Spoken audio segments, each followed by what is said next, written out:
Halo semua, selamat datang kembali di channel ini. Kalau di luar negeri ada Marvel dan DC, di Indonesia juga kita mempunyai Bumi Langit yang sangat fokus dalam mengembangkan industri hiburan jalur superhero. Setelah sukses dengan film Gundala di tahun 2019, selanjutnya Jagat Sinema Bumi Langit juga akan merilis kisah superhero lainnya, termasuk Sri Asih yang akan tayang 17 November, Tira, dan yang baru saja mereka umumkan yaitu film Godam dan Tira.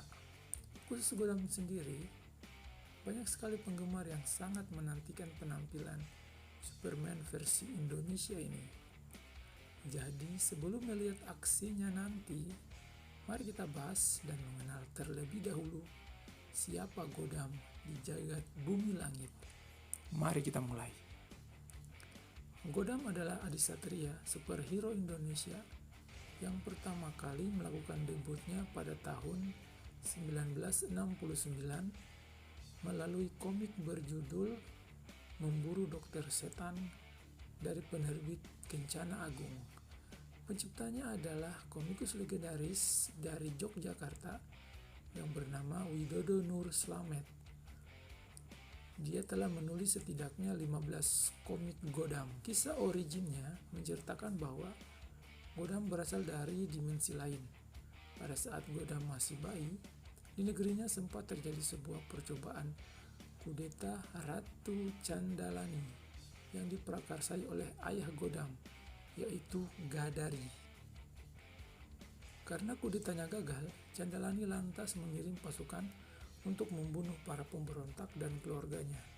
Itulah mengapa Gadari dan istrinya terpaksa menghanyutkan Godam yang baru saja lahir, sampai akhirnya ditemukan oleh sekelompok perompak yang memberi namanya Godam. Sejak saat itu dia tumbuh menjadi seorang petualang yang sering terlihat mengenakan zirah dari kuil iblis dan cincin sakti dari Dewi Pengasuh Sukma yang melarangnya untuk membunuh dengan alasan apapun. Singkat cerita, karena Godam melanggar larangannya, akhirnya dia dikurung di dalam cincin saktinya sendiri, yang akhirnya dibawa oleh entitas kosmik Bapa Kebenaran dan kemudian diberikan kepada manusia bumi yang bernama Awang. Bapa Kebenaran merasa bahwa Awang mempunyai kemiripan seperti Godam, sehingga dia memberikan sejumlah ujian kepada Awang agar dia tidak melakukan kesalahan yang sama seperti pendahulunya. Pada titik inilah Awang yang awalnya seorang supir truk sederhana menjadi titisan Godam yang menggunakan segenap kekuatannya untuk melindungi bumi dan juga alam semesta.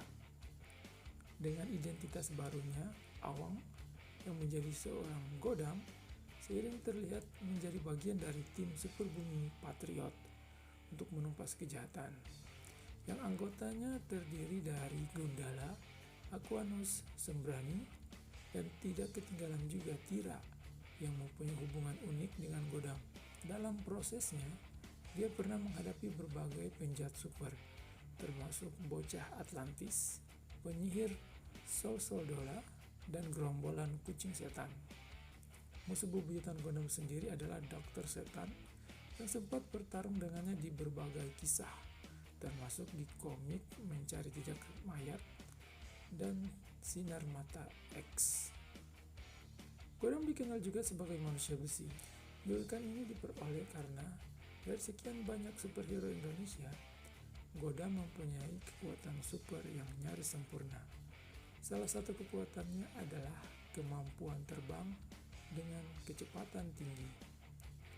Selain cepat, Godam juga terkenal sangat kuat, mulai dari kekuatan fisik, daya tahan tubuh, stamina. Cincin sakti yang Godam gunakan bahkan memungkinkan untuk kebal terhadap segala jenis serangan, termasuk serangan benda tajam, serangan peluru, senjata api, dan bahan peledak. Meskipun begitu, dia mempunyai satu kelemahan yang cukup besar. Kelemahannya adalah dia tidak boleh membunuh dan tidak boleh mengungkapkan identitas aslinya kepada orang lain. Jika dia melakukannya, maka semua kekuatannya perlahan-lahan akan menghilang dan membuatnya tidak berdaya. Setelah Bumi Langit mendapatkan hak kepemilikan atas sejumlah adisatria superhero Indonesia, khususnya Godam ini, akhirnya mereka memproduksi film tentang si manusia besi ini. Beberapa waktu lalu, dalam acara Indonesia Comic Con 2022, screenplay Bumi Langit dan sineasnya Joko Anwar telah mengumumkan bahwa mereka akan segera mengembangkan film Godam dan Tira. Dan sejauh ini masih belum terungkap akan seperti apa plot filmnya. Walaupun demikian, ada kemungkinan Bumi Langit akan mengangkat hubungan unik Godam dan Tira seperti di komiknya. Untuk pemeran sendiri, aktor Chico Jericho sudah dipastikan akan berperan sebagai Awang alias Godam. Itulah pembahasan mengenai origin dan kekuatan adisatria Godam, si manusia besi, yang sekarang filmnya setelah dikembangkan mendapatkan hak kepemilikan atas sejumlah adisatria. Melihat superhero Indonesia penggemar yang khususnya Godam cukup tinggi terhadap, akhirnya mereka memproduksi film tentang si manusia besi ini yang bergenre beberapa waktu lalu. Sepertinya kemunculan acara Indonesia Comic Con 2022 yang cukup berkesan. Screenplay Bumi Langit, namun karena saat ini Godam dan Tira masih dalam tahap pengembangan, bahwa mereka akan segera masih belum mempunyai tanggal film Godam dan Tira. Kita tunggu saja, dan sejauh ini masih belum terungkap akan seperti apa plot. Terima kasih sudah menyaksikan video ini. Walaupun demikian, ada kemungkinan Bumi Langit akan mengangkat hubungan unik Godam